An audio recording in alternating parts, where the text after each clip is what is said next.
धन्यवाद किशोर, माझ्याबद्दल इतकं बरसले बोलला की मला जास्त बोलवू ना आता, कारण आपली मर्यादित वेळ आहे आणि माझ्यावर जर एवढं बोलला तर मी पुन्हा काहीतरी बोलत बसणं म्हणजे ती परत दुप्पट करणं. मी सरळ कविता सांगतो. कविता, आई होती तेव्हा. आई होती तेव्हा जातं गाणं गायचं.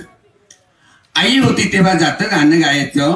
उखळामध्ये नाचताना मुसळ छतापर्यंत उड्या मारायचं. अन्नात तुळस छान डुलायची. सकाळी सकाळी मोगऱ्याची फुलं फुलायची. स्वयंपाकघराची मळकट धुरकट खिडकी ही गोड हसायची. अन्नात चिमण्यांचे थवे उतरायचे.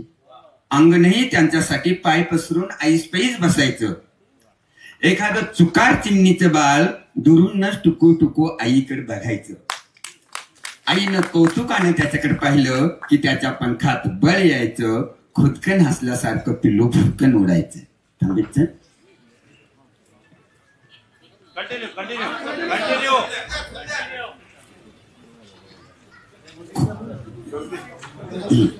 एखादं चुकार चिमणीचं बाळ दुरूनच आईकडे टुकू टुकू बघायचं. आईनं कौतुकानं त्याच्याकडे पाहिलं की त्याच्या पंखात बळ यायचं. खुदकन हसल्यासारखं पिल्लू भुरकन उडायचं. आई पोटावरची झोळी पाठीवर घट्ट बांधायची, तरीही झोळीतल्या मला ती दोन्ही हाताने सावरून धरायची. अशा वेळेस वाटेतला काटाही ते हळुवारपणे बाजूला सारायची. मला कडेवर घेऊन पाण्याला जायची. पाठीवर बांधून शेतात काम करायची. मातीचं आणि मातेचं छान जमायचं. दिवसभर त्या एकमेकीशी हितगुज करायच्या. त्यांचं बोलणं मात्र कधीच कुणाला नाही कळायचं.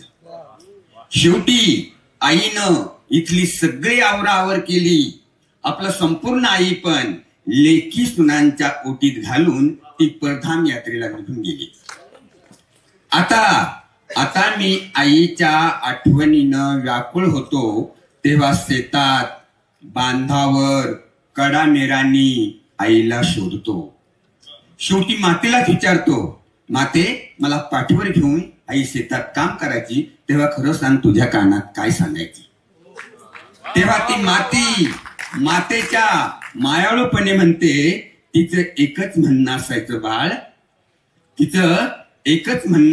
बाळ, माझ्या नंतर माझ्या बाळाला सांभाळ, माझ्या नंतर. धन्यवाद.